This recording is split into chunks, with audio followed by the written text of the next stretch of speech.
In today's brief, we'll talk about Zelensky's visits to the front, patriotic puzzles, and poisoned journalists.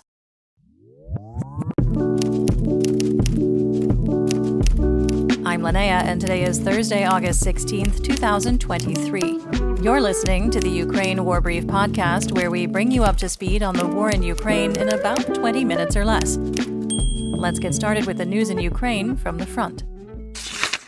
Ukrainian President Volodymyr Zelenskyy visited troops on the front in Donetsk Oblast earlier in the week, and one of the photos from his visit has been making the rounds on social media. In the photo, President Zelenskyy and a group of commanders look on as a trench cat naps comfortably on the floor in the middle of the meeting. Comments on the photo remark on Zelenskyy's grin, which has been a rare sight since the full-scale invasion began in February last year. In the eastern theater of operations, Russia continues to try to break through Ukrainian defenses in the Kupiansk direction, according to Ukrainian Ground Forces commander Colonel General Oleksandr Syrskyi, who reported, quote, "The enemy's assault detachments," he means Russia's, mainly made up of prisoners, "are trying to break through the defenses of our troops in various directions, with the aim of blocking and later capturing Kupiansk," end quote. Syrskyi also reported that Russian troops in the Liman direction are regrouping and replacing units that have lost their combat capability, not abandoning plans for new offensive operations. The situation in the Bakhmut area is difficult for Ukrainian forces, with Russian forces launching counterattacks, using aircraft, and mining the area, but Syrskyi asserts that the situation is under control, and Ukrainian troops continue to gradually move forward. In the southern theater of operations, Ukrainian Deputy Defense Minister Hanna Maliar confirmed that Urozhaine in Donetsk Oblast has been liberated and offensive operations continue. Russian forces have reportedly attempted to regain the settlement, but have been unsuccessful. In the Black Sea, the first civilian vessel sailed from Odessa on August 16th through the temporary Black Sea corridor set up primarily to evacuate vessels docked in Ukraine's ports since the start of the full-scale invasion last year. The container ship Joseph Schulte, sailing under the flag of Hong Kong, left port towards the Bosporus Strait with more than 30,000 metric tons of cargo, including food, according to Ukraine's infrastructure minister Oleksandr Kubrakov. The Ukrainian Navy has reportedly put 5 large Russian military landing ships out of commission since February 2022. Dmytro Pletonchuk, Ukraine's Navy spokesperson, reported that prior to the full-scale invasion, Russia had been reinforcing its Black Sea fleet under the guise of military exercises. But due to Turkey's current restriction on warships in the Black Sea, that's no longer an option for Russia. On the home front, Russia launched another missile attack on Ukraine overnight on August 15th to 16th, damaging civilian facilities across 8 regions. 3 people were killed, 27 injured, and residential buildings, educational institutions, and a hospital were damaged. Head of the Office of the President, Andriy Yermak, reported that among the munitions used were Kh-101 cruise missiles containing up to 30 foreign-made components. Odessa was hit with a 2-wave air attack using Iranian-made Shahed kamikaze drones, resulting in a fire in one of the ports on the Dunay River and destroying grain stores. The Ukrainian Air Force reported that it shot down 13 of the Shaheds over Odessa and Mykolaiv oblasts. We'd like to give a special mention to a Ukrainian company, Frizon Puzzles. They're not sponsoring this episode, they're just doing some really cool things. Not only do they create amazing pieces of entertainment, they also take care of the Ukrainian military with 2 special edition puzzles. Puzzle Independence was created for the Independence Day of Ukraine, that's August 24th, and 50% of profits from the puzzle are directed to help civilians and military through United 24. Only 23 out of 200 were left at the time of recording.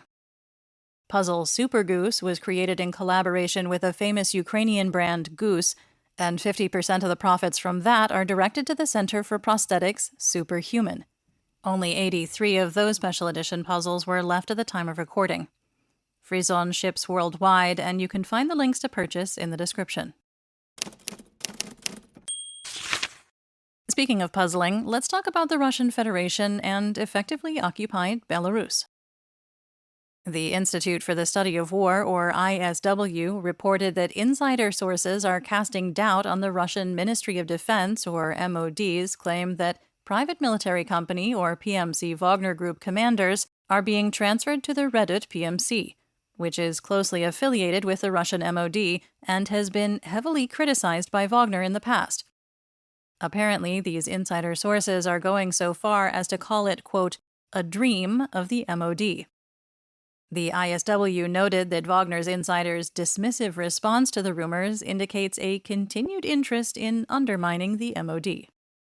Russian Minister of Defense and pretend General Sergei Shoigu spun a few yarns regarding Russia's defense production at the Moscow International Security Conference on the 15th, including making the assertion that Moscow's production capabilities exceed the West's and that Western sanctions have somehow helped increase Russian domestic production. Shoigu also claimed that Ukrainian and Western arsenals are almost completely depleted, which is false. Not to be outdone, Russian President/dictator Vladimir Putin also threw around the unsubstantiated claim that the West is responsible for, quote, igniting the conflict, end quote, in Ukraine, and advocated for deepening Russian defense relations with countries in Africa, Latin America, and Asia by repeating rhetoric accusing the West of creating instability in the regions. Russian authorities are apparently developing a mechanism by which they can fully control and shut off civilian mobile telecommunications networks in the event of a declared emergency. Some assessment? To be perfectly honest, I kind of thought they already did. It's likely that it would be used to take greater control of the information space. Civilian communication, particularly on social media, contributed to panic during recent events like the Wagner coup and the cross-border incursion by pro-Ukrainian forces, and undermined the official narrative both during and after. Russian Colonel General Gennady Zhitko, who commanded Russian troops in Ukraine during the spring and summer of 2022 before losing his job to Sergei Surovikin, has reportedly died in Moscow following a, quote, long illness. Quick question. Was the long illness called being a Russian general? At least 3 Russian journalists who were known for their work exposing Kremlin lies and reporting on Russian atrocities in Ukraine have been poisoned by undetermined substances while traveling in Europe since last fall. Elena Kostychenko was working as a correspondent for Novaya Gazeta in Zaporizhia and had planned to travel to Mariupol when she was warned by Ukrainian intelligence sources that Chechen units had been ordered to kill her, so she left Ukraine for Germany. In early fall, Kostychenko began working for Latvian-based Russian media outlet Meduza and was poisoned while in Munich to apply for a Ukrainian visa. Irina Babloyan was poisoned by a similar substance shortly after moving to Tbilisi, and most recently, Natalia Arno, president of the Free Russian Foundation, was poisoned by a neurotoxin similar to Novichok in Prague. If you're enjoying the episode, please rate us and leave a review on whatever podcast platform you're listening on. If you have any questions, comments, or concerns, please feel free to reach out to us via email at social@borlingon.media. That's BORLINGON.media.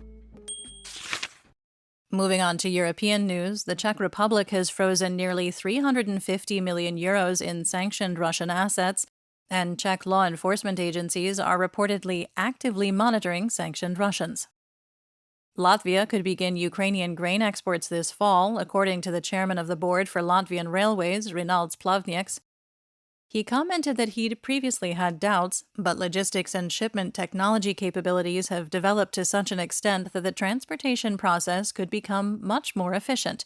Quote, "We see that around 500,000 to 1 million tons a year could be transported via this transit corridor." End quote.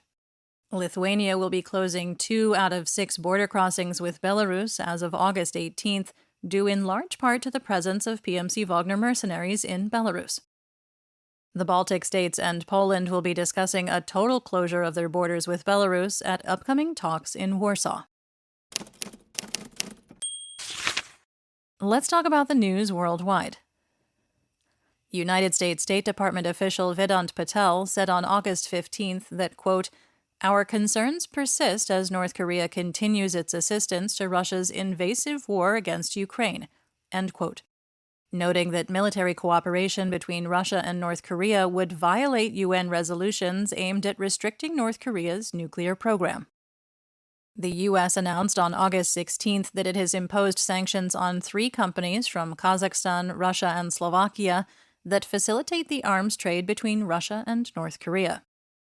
The U.S. is pushing for Iran to stop selling attack drones and drone components to Russia as part of talks on a broader deal between Washington and Tehran to de-escalate tensions between the 2 countries. Stian Jensen backpedaled from his statement that Ukraine could consider giving up territory and receive NATO membership, apologizing and calling it a mistake, and clarifying that it was part of a, quote, larger discussion about possible future scenarios in Ukraine, end quote. Switzerland's Federal Council banned 87 companies from exporting dual-use goods, including companies from third-party nations that have delivered dual-use goods to Russia, and also banned the transfer of intellectual property rights and trade secrets for various goods to Russia, so restricted goods can't be produced in Russia either. Let's talk military tech. After a visit with troops in Zaporizhzhia Oblast, President Zelenskyy released a video message reflecting on the experience of meeting soldiers, quote, brigade by brigade, saying that real combat experience and modern trends on the battlefield should be prioritized during training. Zelenskyy added that the training of soldiers is the responsibility of every commander at all levels, and soldiers' motivation is a, quote, direct consequence of how they learn to fight, end quote, and that by talking directly to soldiers, their experiences can be applied to the entire armed forces. Ukraine has received dozens of armored engineering vehicles, or AEVs, from partners, including US-made M88s, UK Challengers, and Finnish Leopard 2Rs. The most common AEV currently in Ukrainian service, however, is the ex-Soviet IMR-2, basically a hacked-together T-72 tank chassis with a crane mounted where the turret should be and a hull-mounted bulldozer blade. They're not terribly impressive, but they are both reliable and widely available, having been left behind by retreating Russian troops, but also abandoned by Russia following the collapse of the Soviet Union in 1991. All the better to tow abandoned Russian tanks out of the mud and clear paths through Russian minefields.